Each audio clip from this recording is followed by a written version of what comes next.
It's amazing all the people trying to reach me when all I do is post and speak the truth on radio and TV. Apparently I'm confused about things, you see, America. I'm as clear-eyed as ever. I am poised. I'm on my toes, clear-eyed as ever. See what's going on with India and Pakistan now? I mean, they can come to real blows, and they have in the past, and they're both nuclear powers. I think my friend Charlie Kirk, and he is my friend, and he is pro-Israel. I think he said the other day, if I read correctly, that India and Pakistan have nuclear weapons. What about Iran? I think the great foreign policy genius, Margaret Taylor Greene, she put out a whole list of why she hates America and why we, or the imperialists, the colonialists, and everybody but her and everybody before her was a bonehead. It's good to know. I believe she wants to be a member of the United States Senate. The reason we don't want Iran to have a nuclear weapon with intercontinental ballistic missiles is that they keep threatening the United States. That seems to me to be very rational, sane, that a country, a third world country, that has no air force, has no ability to defend its nuclear sites, but we're being told to swear off. We'll work out a deal of all deals, with terrorists, who of course always comply with deals. And by the way, they can have nuclear power if they use it for civilian purposes, you know, and for energy, which apparently is why they have a 350-foot deep bunker at their biggest site. Because isn't that where most nuclear utilities operate from, 350 feet under the ground? With advanced centrifuges? Of course. Now, we're not stupid, Mr. and Mrs. America. We're not going to be played. Whatever decisions are made. But we're not going to be stupid. No, America is not a bad country. Now, the other thing is about Iran. I really don't understand this. Iran. Maybe they can be part of the world economy, you know, once we have an agreement or something. Iran is a terrorist state. Its people hate the regime. And so I'm sitting here thinking, what happened to the anti-globalism? What happened to we should have no democracy projects? Now I'm hearing about a democracy project without democracy.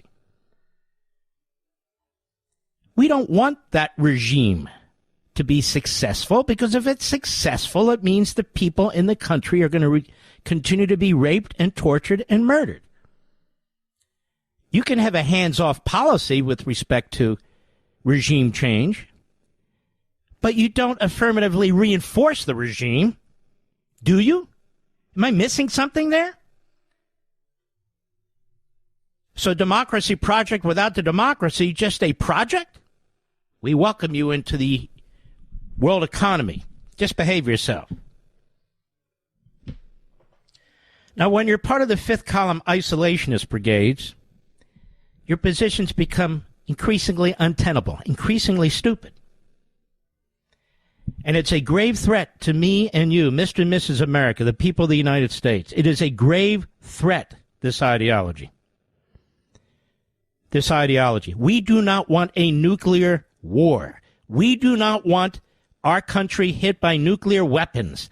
We do not want the complete obliteration of hundreds of millions of Americans that right now would be unstoppable if somebody had an intercontinental hypersonic missile with a nuclear warhead on its tip.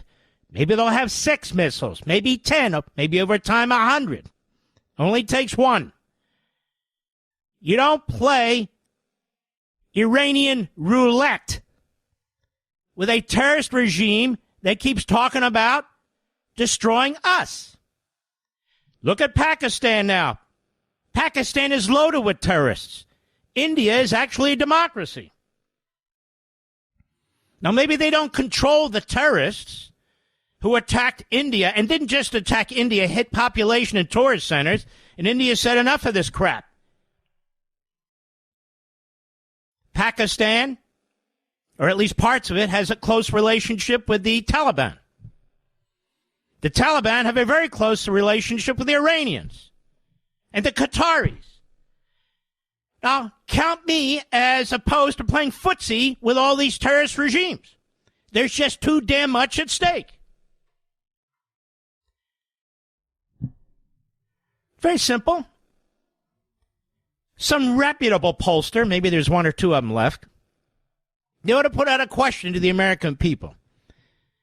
Do you support Iran having a nuclear warhead on an intercontinental ballistic missile that can hit the United States or not? And you know what you're going to get?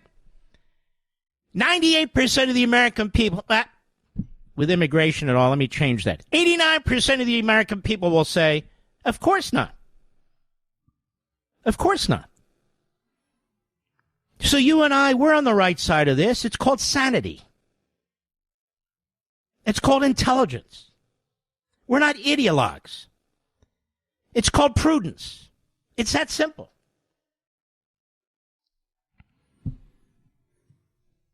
This civilian use of nuclear power by Iran. We're not stupid. Civilian use of nuclear power by Iran. Tell me, how many nations, and I'll repeat what I've said before here, how many nations that have a civilian use for nuclear power are we currently negotiating with to ensure that they don't get nuclear weapons? One, Iran. The others aren't seeking nuclear weapons. Iran is. How is it that the disreputable, terrorist-supporting, anti-American, Jew-hating United Nations has a stronger position than the fifth column isolationists in our own country? They know that the Iranians are trying to build nukes. Why? Because they banned scientists from seeing certain of their sites.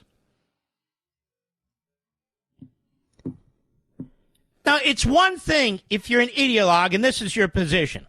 Iran can get a nuke. It just has to be managed. I think that's kind of the position of my buddy Charlie Kirk. If I'm wrong, he can text me and tell me, but I think that's what I heard him say. But if that's the position, say it, defend it, explain it. But, as others do, don't lie to us. Charlie doesn't lie. If that's his position, he says it. But others are lying. If that's your position, say it. Iran can get a nuke. Iran can get a nuke. But we're going to negotiate a deal. Now, ladies and gentlemen, they're deals and they're deals.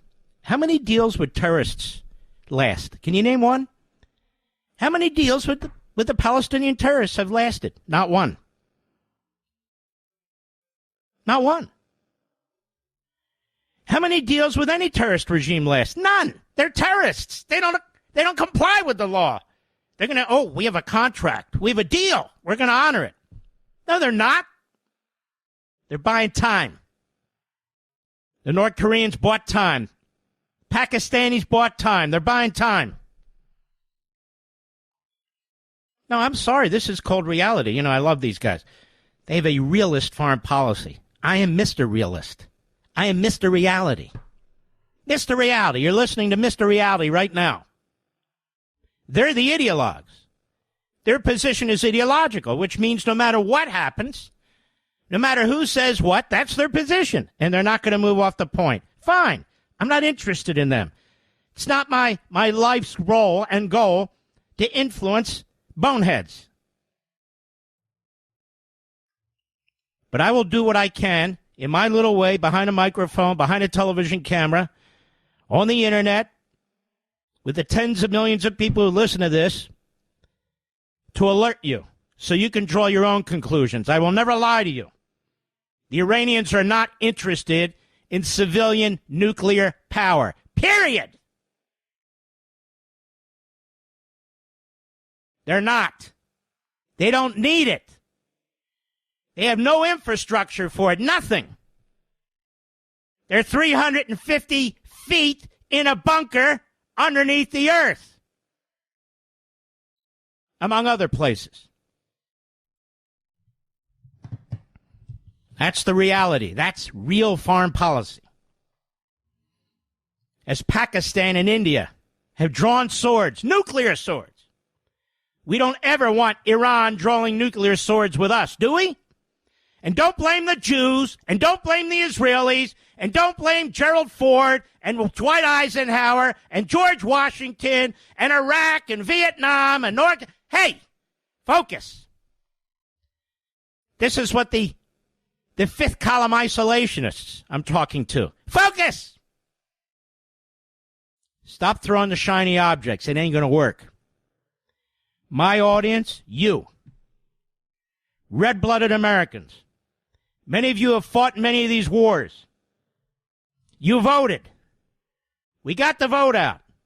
We got the man who we wanted. We didn't vote for all these Lilliputians and these reprobates, the whisperers, the special pleaders for Iran, the special pleaders for Qatar, the special pleaders for Ben and Jerry's, for God's sakes. We didn't vote for the anti-Semites. We didn't vote for the anti-Americans. No, we didn't. You can say this about Donald Trump. He loves this country and he loves the American people. You don't have to agree with everything he does, although I've agreed with an awful lot of it. But you know he acts from love of country. Some people do not. You've got people, the fifth column isolationists, who sound like Bernie Sanders. They have the Bernie Sanders foreign policy. They sound like the squad when it comes to economic policy. They sound like socialists, protectionists.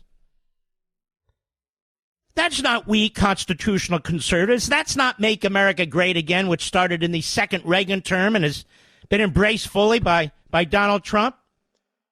That's not populism. Insanity is not populism. Self-destruction is not populism. There's nothing popular about it. I guarantee you, the vast majority of the American people, you do not want an Islamo-Nazi regime threatening Americans, the same ideology that took out our towers in New York, tried to take out our Pentagon and did grave damage, tried to take out the White House or Capitol with that plane the heroes took down in central Pennsylvania. The Jews didn't do that. The Israelis didn't do that. The neocons, the warmongers, the enemy did it. The enemy did it. And the enemy's still there. And now they want a nuclear weapon. What do you say, America? Is that okay with you? I don't think so.